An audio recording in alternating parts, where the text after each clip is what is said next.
أعوذ بالله من الشيطان الرجيم بسم الله الرحمن الرحيم الحمد لله رب العالمين والصلاة والسلام على أشرف الأنبياء والمرسلين وعلى آله وأصحابه أجمعين رب اشرح لي صدري ويسر لي أمري واحلل عقدة من لساني يفقه قولي سبحانك لا علم لنا إلا ما علمتنا إنك أنت العليم الحكيم ولا حول ولا قوة إلا بالله العلي العظيم لا حول ولا قوة إلا بالله العلي العظيم لا حول ولا قوة إلا بالله العلي العظيم اللهم علمنا ما جهلنا وذكرنا ما نسينا اللهم فقهنا في الدين وعلمنا التأويل اللهم ارزقنا فهم النبيين وحفظ المرسلين وإلهام الملائكة المقربين اللهم أرنا الأشياء كما هي اللهم أرنا الأشياء كما هي اللهم أرنا الأشياء كما هي اللهم نور قلوبنا بنور هدايتك ومعرفتك كما نورت الأرض بنور شمسك أبدا أبدا برحمتك يا أرحم الراحمين أما بعد فقال المؤلف رحمه الله تعالى ونفعنا به وبعلومه في الدارين آمين المفسر المحدث الشيخ محمد النووي bin Umar Al-Bantani. Muka surat 119 di bawah tajuk kerasulan Nabi Muhammad sallallahu alaihi wasallam. Kata musannif al-mufassir. Al-mufassir makna orang yang mahir di dalam bidang tafsir. Ataupun ulama tafsir disebut mereka itu dengan al-mufassir. Fassara yufassiru mufassir. Fassara yufassiru tafsir. Mufassir makna orang yang mentafsirkan akan Al-Quranul Karim. Al-muhaddis, ulama hadis juga. Al-muhaddis makna ulama hadis. Asy-syekh makna orang yang tua daripada sudut ilmu. Tu ada bunyi.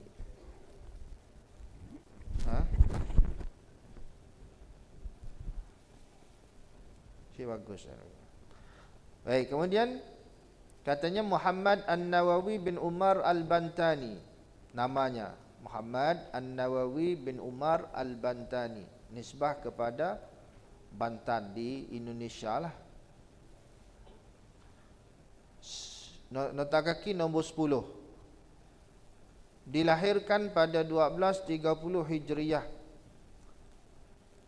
bersamaan 1814 Masihi, berasal dari Banten. Banten, Indonesia. Beliau berguru dengan As-Sayyid Ahmad An-Nahrawi, Asy-Syaikh Ahmad Ad-Dimyati, ulama besar semua tu. Wafat 1270 Hijriah. Beliau merantau menuntut ilmu di Makkah, Madinah, Mesir dan Syam. Wafat pada tahun 1315 Hijriah. Dalam kitab Syiyar wa Tarajim 325, Al-A'lam 6318. Apa kata beliau? Apa kata Syekh An-Nawawi Al-Bantani? Kata beliau, "Falaisal muradu bin nuri huna qabil az-zulmati, balil muradu bihi haqiqatun khalaqahu Allah Ta'ala wa sammaha nuran wa la ya'lamu kunhaha illa Allah Ta'ala." Bukanlah yang dimaksudkan dengan nur di sini. Nur mana kata Nur Muhammad. Bukanlah yang dimaksudkan dengan nur di sini nur yang dapat menerima kegelapan. Bukan makna nur cahaya yang menerima akan kegelapan. Mana kata cahaya Bila si ada cahaya jadi gelap, bukan makna cahaya ya. Yakni dimaksudkan dengan nur, yakni makna istilah Nur Muhammad. Tukar mic ni, bising. Ni rakis saya. Humming.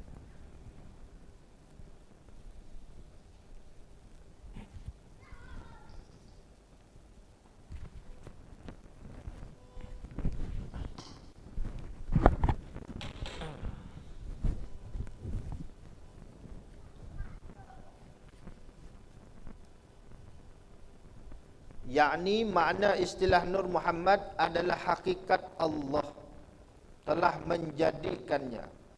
Makna istilah Nur Muhammad adalah hakikat yang Allah Ta'ala jadikan. Hakikatun khalaqahullah, dan adalah hakikat Allah telah menjadikannya, yakni menjadikan nur secara hakikat, nur sungguh. Yang kata hakikat nur, bukan makna nur cahaya yang menerima kegelapan, ataupun lawannya. Nak kita kata cerah, gelap, bukan makna je cahaya. Tapi dengan makna nur, dengan makna hakikat. Dan dinamakan dengan nur. Nur Muhammad tadi hakikat Muhammadiyah lah. Nur Muhammad makna hakikat Muhammadiyah. Dinamakan dengan nur. Dan tidak dapat diketahui asal usul kejadian nur itu kecuali Allah sahaja. Yang tahu tentang hakikat Muhammadiyah yang dinamakan dengan nur itu hanyalah Allah Subhanahu wa ta'ala. Kemudian beliau pengarang kitab kita meriwayatkan satu hadis Nabi sallallahu alaihi wasallam. Kata Nabi sallallahu alaihi wasallam, lamma iqtarafa Adamul khati'ah qala ya rabbi as'aluka bihaqqi Muhammadin lima ghafarta li. Faqala Allah ya Adam wa kaifa arafta Muhammadan wa lam akhluquhu. Qala ya rabbi li annaka lamma khalaqtani biyadika wa nafakhta fi min ruhika rafa'tu ra'si fara'aitu ala qawaimil arsy maktuban la ilaha illallah Muhammadur Rasulullah fa'alimtu annaka lam tadif ila ismika illa ahabbul al-khalqi ilaik. Faqala Allah sadaqata ya Adam innahu la ahabbu ilayya ud'uni bihaqqihi faqad ghafartu laka walaula Muhammad ma khalaqtuka. Itu satu hadis Nabi sallallahu alaihi wasallam.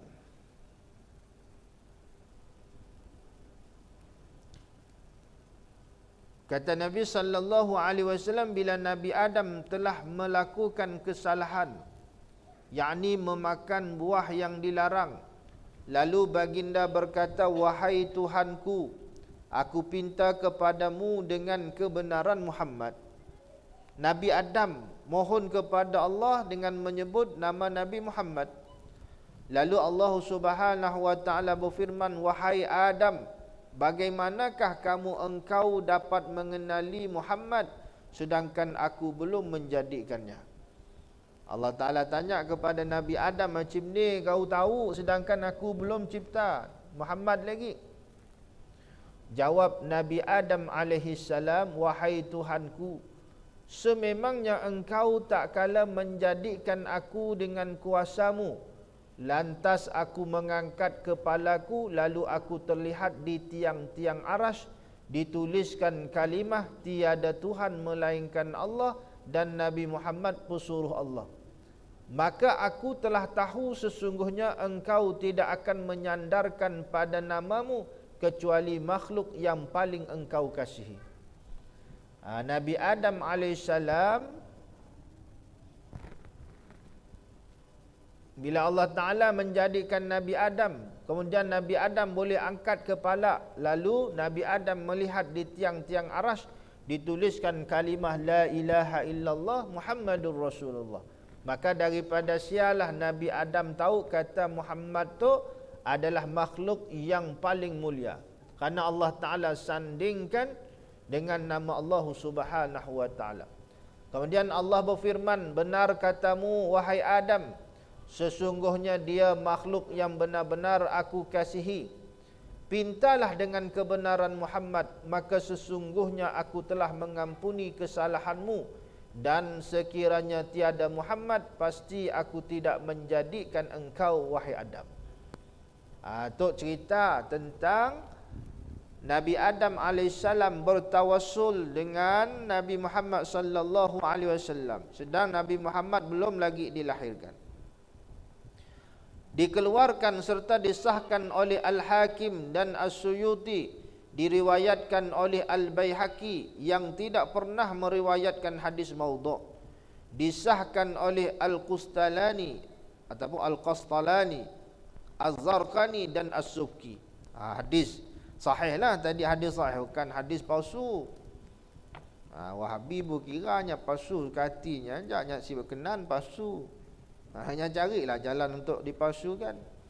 Maka ulama-ulama hadis yang besar, mereka menerima dan mensahihkan akan riwayat berkaitan dengan tawassulnya Nabi Adam alaihissalam dengan Nabi Muhammad sallallahu alaihi wasallam.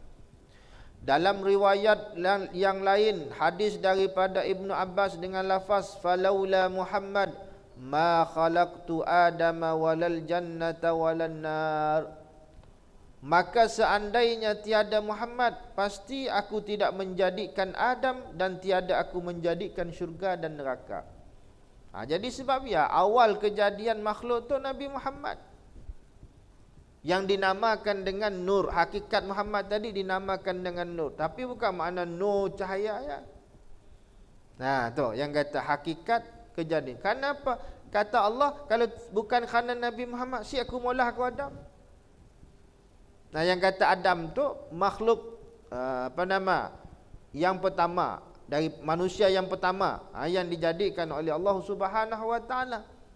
Tapi Nabi kata, Allah Ta'ala kata, kalau bukan kerana Nabi Muhammad, aku si maulah kau. Mana kata Muhammad dulu, daripada sudut pemahamannya jadi. Begitu juga kalau tidak kerana Nabi Muhammad, maka tiada aku menjadikan Adam dan tiada aku menjadikan syurga dan neraka, kata Allah Subhanahu wa Ta'ala. Atau dalam Musnad Al-Hakim dengan katanya sanad sahih isnad. Sanad yang sahih disahkan oleh Al-Bulkini dan diriwayatkan oleh Ibnul Jauzi dan siapa? Dan dinukilkan oleh Ibnu Katsir atas nota kaki. Baik, hadis ini menyokong makna hadis tentang Nur Muhammad.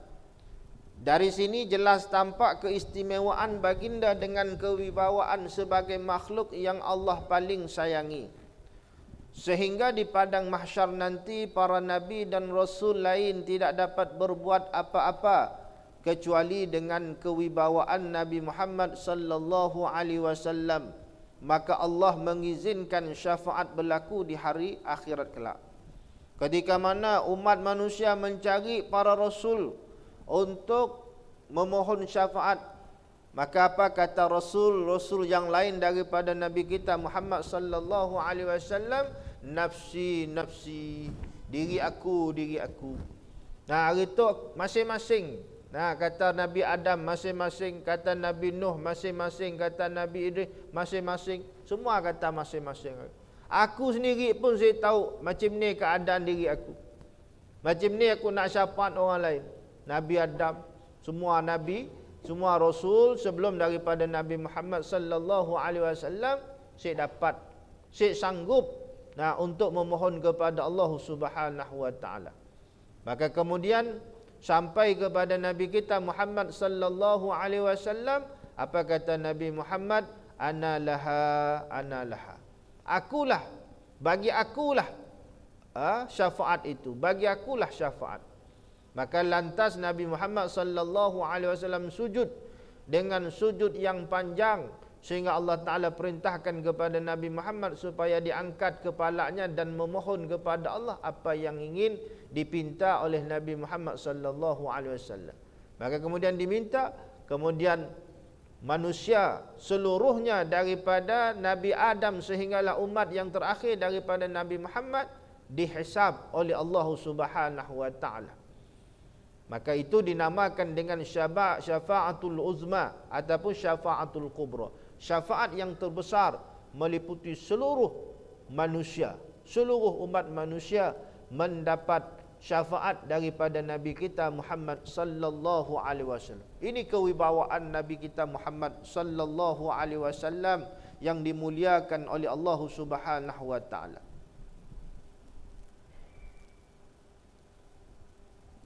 Sekalipun penulis membawakan perkara Nur Muhammadi ke dalam kajian ini, bukan bermakna Nur Muhammadi termasuk dalam perkara yang wajib diiktikadkan oleh para mukallaf. Asyik masuk dalam perkara yang wajib, si beriman pun si ada masalah. Si beriman dengan Nur Muhammad pun si ada masalah. Nah, hari tu orang duk kelahi, orang duk berdebat di Facebook masalah Nur Muhammad tu. Bukan benda wajib. Bukan benda akidah pun. Si beriman pun si ada masalah. Nah, si percaya pun si ada masalah. Percaya kata Nur Muhammad ya, kejadian yang awal pun si jadi masalah. Bukan soal akidah, tu khilaf. Nah, perkara khilaf di kalangan ulama. Jadi sekalipun kata beliau, kata penulis, walaupun beliau membawa perkara Nur Muhammad tu dalam kajian buku tu, bukan bermakna Nur Muhammadi termasuk dalam perkara yang wajib diiktikadkan oleh para mukallaf. Syekh masuk. Cuma pentafsirannya yang diiktiraf oleh ahli sunnah sahaja yang diakui boleh diikuti. Cuma penafsiran mengikut kepada ulama ahli sunnah. Apa makna Nur Muhammad sebenar? Kewibawaan Nabi Muhammad sebagai seorang Nabi dan Rasul dapat dibuktikan dengan pengurniaan mukjizat-mukjizat yang banyak, seperti terbelahnya bulan, makanan yang sedikit mampu memberi kenyang kepada bilangan yang ramai, air keluar dari celahan jari dan lain-lain. Kewibawaan Nabi Muhammad sallallahu alaihi wasallam sebagai seorang nabi dan rasul itu dibuktikan dengan mukjizat. Sebab ia seorang rasulnya mesti tunjukkan mukjizatnya. Mesti tunjuk. Kalau nya dakwanya rasul lah kena tunjuk. Yang kata mukjizat tadi diberikan oleh Allah Subhanahu wa Ta'ala kepada para rasul untuk membuktikan kebenaran kerasulan mereka. Dan untuk mentakyidkan, mengukuhkan akan dakwah para rasul. Ayat mukjizat. Jadi seorang rasul yang benar ada mukjizat yang Allah Ta'ala berikan bersama dengan mereka. Jadi yang kata mukjizat Nabi kita Muhammad sallallahu alaihi wasallam tu banyak. Di antaranya ialah bulan terbelah dua. Makanan yang sedikit memberi kenyang. Pernah berlaku bagaimana susu yang ada semangkuk aja, tapi boleh diminum oleh ramai daripada sahabat Nabi. Mukjizat Nabi sallallahu alaihi wasallam. Si habis minum susu si habis. Kemudian air yang keluar daripada jari jemari baginda Nabi sallallahu alaihi wasallam sehingga sahabat boleh berwuduk, sahabat boleh minum, dan bilangan sahabat ketika mana ditanya kepada Anas, kata Anas, masaya kami orang 300 orang. Riwayat Anas kata 300 orang. Dalam riwayat Jabir mengatakan masaya kami orang 1,500 orang. Bahkan kata Jabir, kalau kami orang 100,000 pun cukup air yang keluar daripada jari jemari baginda Nabi sallallahu alaihi wasallam. Ayat mukjizat yang Allah Taala berikan kepada Nabi Muhammad sallallahu alaihi wasallam untuk membuktikan kerasulan baginda.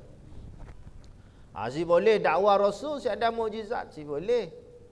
Rasul mesti ada mukjizat.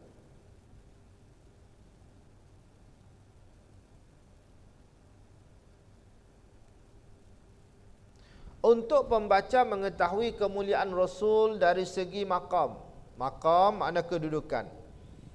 Sila ikuti perbicaraan bertajuk maqam pencipta dan makhluk. Tu, kelak. Nak maqam pencipta dan makhluk. Habis. Wahyu. Ulama usuluddin. Kita lihat nota kaki dulu. Nombor 12. Berkenaan isu Nur Muhammad ini telah saya menemu bual Tuan Guru Haji Abdullah pada bulan November 1999. Guru kami menganggap Nur Muhammad tidak termasuk dalam perkara yang wajib diiktikadkan, seperti persoalan tentang mustahil itu tidak qadim dan tidak baharu. Sekalipun demikian, Nur Muhammad tidak boleh sewenang-wenang dipersalahkan menjadi pegangan Syiah dan khurafat, atau dengan kata lain perkara Nur Muhammadi tidak boleh disangkal bulat-bulat. Anak kata walaupun bukan perkara akidah sih bolehlah kita sesatkan orang yang berpegang dengan Nur Muhammad. Atau sih boleh kata mereka Syiah atau Nur Muhammad. Syiah macam ni yang kata kita ambil daripada huraian ulama-ulama ahli sunnah, kan ambil daripada Syiah. Dah makna Nur Muhammadi makna hakikat Muhammad. Hakikat Muhammad yang Allah Ta'ala jadikan dulu. Namanya Nur, bukan Nur. Makna Nur, Nur lampu macam lampu ya, kan? Nama diberikan namanya Nur. Hakikatnya Allah Ta'ala ajak yang tahu hakikatnya. Ya makna. Kemudian tajuk wahyu. Ulama usuluddin sepakat menyatakan bahawa Nabi Muhammad sallallahu alaihi wasallam dikurniakan wahyu ketika berumur 40 tahun. Atau sepakat ulama usuluddin. Ulama di dalam bidang akidah sepakat yang kata Nabi Muhammad jadi Rasul pada usia 40 tahun. Bahkan ada pandangan yang mengatakan semua Rasul diutuskan pada usia 40 tahun. Nak jadi Rasul 40 tahun. Nak jadi Nabi sebelumnya lah, atau jadi Rasul. Seterusnya dilantik menjadi Rasul. Bahawa Nabi Muhammad dikurniakan wahyu. Ya permulaan ketika mana nak diwatikah, dilantik menjadi Rasul. Kita tahu bahawasanya pertama sekali Jibril alaihissalam datang kepada Nabi sallallahu alaihi wasallam ketika mana Nabi Muhammad bertapa di gua Hira. Jadi Nabi sallallahu alaihi wasallam tu Allah Taala pelihara daripada kecil lagi, si ada nyembah berhala. Si senang nangga keadaan penduduk Makkah ketika itu yang menyembah berhala dan sebagainya. Lantas Nabi sallallahu alaihi wasallam beruzlah, bertapa, mengasingkan diri daripada manusia ramai. Kemudian ketika mana Nabi sallallahu alaihi wasallam bertapa, datang Jibril alaihissalam memeluk Nabi sallallahu alaihi wasallam, kemudian mengatakan Iqra ya Muhammad, bacalah wahai Muhammad. Kemudian jawab baginda Nabi sallallahu alaihi wasallam, ma ana biqari'in, aku si pandai maca. Kemudian dipeluk lagi, Iqra ya Muhammad, baca oleh kamu wahai Muhammad. Kemudian jawab lagi Nabi sallallahu alaihi wasallam, ma ana biqari'in, aku si pandai maca. Sehingga 3 kali. Kemudian diajarkan kepada Nabi sallallahu alaihi wasallam, Iqra bismi rabbikal ladzi khalaq, khalaqal insana min 'alaq, sehingga akhir daripada ayat. Itu yang kata wahyu yang pertama ketika mana Nabi sallallahu alaihi wasallam berusia 40 tahun. Dan 40 tahun tu usia matang seorang manusia. Usia sempurnanya akal seorang manusia pada usia 40 tahun. Jadi sebelum sampai 40 tahun tu kena berubah. Kalau si berubah umur 40 tahun, takut-takut susah lagi nak berubah. Kalau umur 40 tahun masih lagi dengan tabiat-tabiat yang buruk, takut dah lepas daripada 40 si dapat berubah lagi. Sebelum 40 kena berubah. Mesti pernah datang masjid, kena cuba berubah, datang masjid. Si semayang berjemaah, kena cuba semayang berjemaah sebelum umur 40. Kena mengaji, kena duduk dalam masjidmu dan sebagainya. Kalau Allah Ta'ala tutup itu hati kita, habis mati kita. Umur 40 semua berubah lagi. Bahkan kata Al-Imamul Ghazali, seorang yang si berubah pada usia 40 tahun susah untuknya berubah lagi. Lah susah si nampak. Raya kita nak kau 40 gig minum, gig main perempuan, gig hidup dengan dengan dunia yang lara dan sebagainya. Si semayang, si puasa, si apa. Takut Allah Taala tutup pintu hati. Mati dalam keadaannya wal iyazu billahi min zalik. Jadi kena berubah sebelum sampai umur 40 tahun.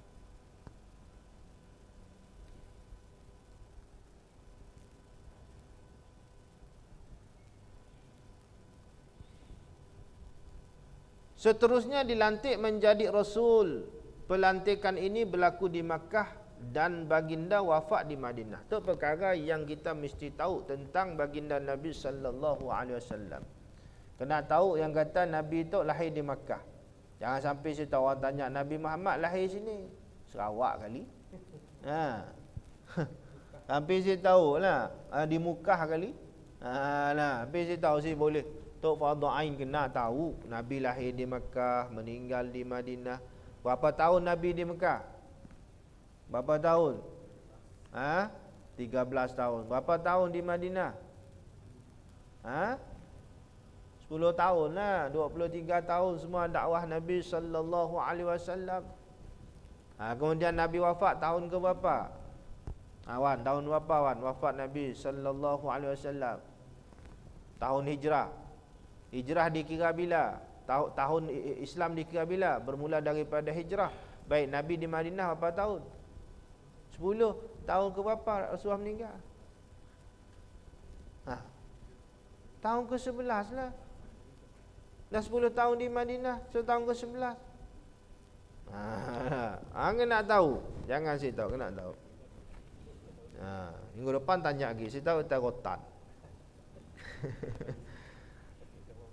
Jadi nak tahu kata Rasulullah wafat di Madinah. Wahyu yang diturunkan kepada Nabi kita yang mesti kita yakini iaitu Al-Quran. Al-Quran adalah wahyu dan Al-Quran juga adalah mukjizat yang terbesar.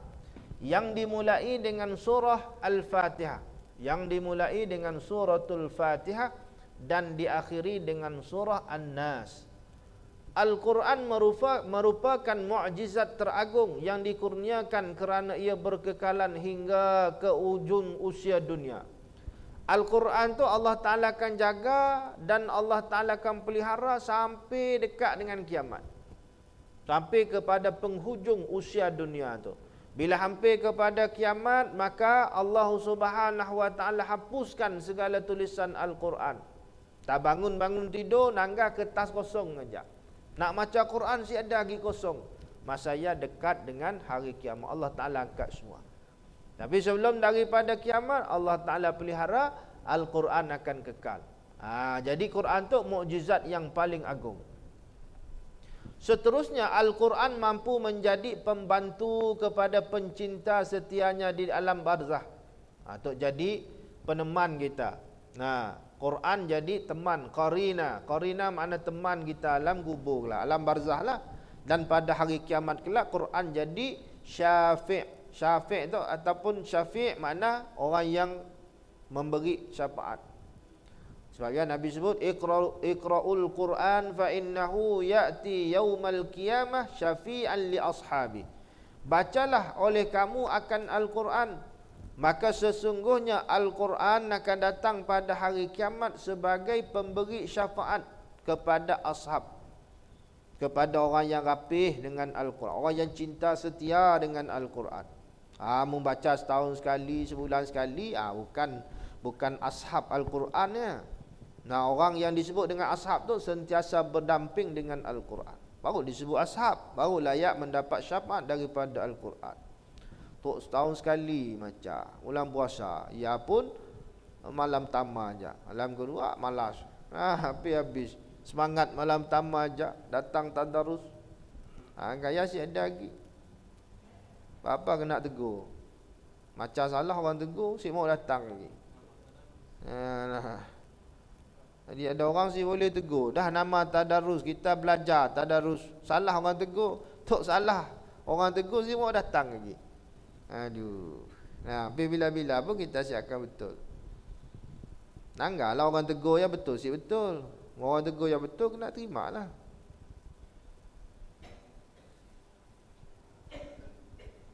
Dengan erti kata bahawa Al-Quran juga menjadi saksi dan pembela kepada sesiapa yang membaca serta beramal dengannya. Yang kata Al-Quran tu jadi saksi, jadi pembela kepada orang yang baca Quran pada hari kiamat. Besar Quran tu nangga dapat pahala, baca dapat pahala, dengar dapat pahala, si faham dapat pahala, faham lebih besar pahala. Itu Al-Quran tu. Adik baca Quran. Dengan erti kata bahawa Al-Quran juga menjadi saksi dan pembela kepada sesiapa yang membaca serta beramal dengannya, manakala kepada mereka yang menentang isi kandungan segala serta segala hukum hakamnya adalah merupakan kesalahan dan disediakan neraka. Dosa, kesalahan dan dosa orang yang menentang isi kandungan dan hukum hakam yang datang di dalam Al-Quran. Bahkan boleh jadi kufur mereka yang menafikan hukum daripada Al-Quran. Sesiapa yang meragui walau satu huruf daripada Al-Quran, maka dia tidak termasuk di kalangan orang-orang Islam dan beriman. Jadi murtad. Bukan kata satu ayat, bukan kata satu huruf, bukan kata satu perkataan, satu huruf aja. Nak kita ragu-ragu, kita asyik yakin, maka kita jadi murtad. Itu Al-Quran. Asyik boleh. Nah, kena yakin sungguh. Nah, semuanya datang daripada Allah Subhanahu wa taala. Wahyu ini menjadi panduan kepada para penganutnya dan menjadi rahmat kepada manusia mukallaf. Pemeliharaan Al-Quran memang satu keutamaan penting apabila Rasul yang menerimanya telah wafat. Oleh itu Al-Quran ialah kitab yang terpelihara dan terjamin keasliannya. Penjaminan ini berdasarkan firman Allah Ta'ala, Inna nahnu nazzalna zikra wa inna lahu lahafizun. Sesungguhnya kamilah yang menurunkan Al-Quran dan kamilah yang memelihara. Tok jaminan Allah Ta'ala memelihara akan Al-Quran. Sebab ya Al-Quran tu valid sampai hari kiamat. Adapun kitab-kitab yang lain ada jaminan. Kalau kitab yang lain betul seperti mana nak asal pun, pada hari tu sik laku lagi. Pasal Al-Quran membatalkan semua kitab-kitab yang terdahulu. Kalau ada benar kata sik ada rubahlah kitab-kitab nak sebelum ya pun sik terpakai juga. Maka sebab ya kitab-kitab ya tidak dipelihara. Nah, kenapa? Karena bila datangnya Al-Quran membatalkan semua syariat yang terdahulu dan membatalkan akan kitab-kitab yang terdahulu sebelum daripada Al-Quran. Adapun Al-Quran Allah Ta'ala pelihara. Sebab ya orang nak rusakkan Al-Quran si dapat. Orang reka surah Al-Quran si dapat. Sampai hari itu Al-Quran yang kita baca sama seperti mana Al-Quran yang diturunkan oleh baginda Nabi, yang diturunkan kepada baginda Nabi Muhammad sallallahu alaihi wasallam sama. Sebiji, si ada berubah, si ada berkurang baris, si bertukar sikit pun si ada. Itu yang kata Al-Quran. Ada cubaan-cubaan nak merubah Al-Quran, mula surah-surah, tapi akhirnya diketahui dan si dapat nak ubah. Si dapat nak diubah, si dapat nak dikacaukan Al-Quran. Antara janji-janji Allah kepada kita, sekalipun Nabi Muhammad dan para sahabat dan generasi berikutnya sudah wafat, tetapi jaminan tetap diberitahu kepada kita bahawa wujud golongan yang membela dan memperjuangkan wahyu tetap akan ada. Antara pengisian perjuangan tersebut menegakkan Al-Quran dengan makna-maknanya sekaligus. Di antara perjuangan bukan sekadar memperjuangkan Al-Quran tadi si dirubah, bahkan mereka menegakkan Al-Quran dengan makna beramal dengan Al-Quran.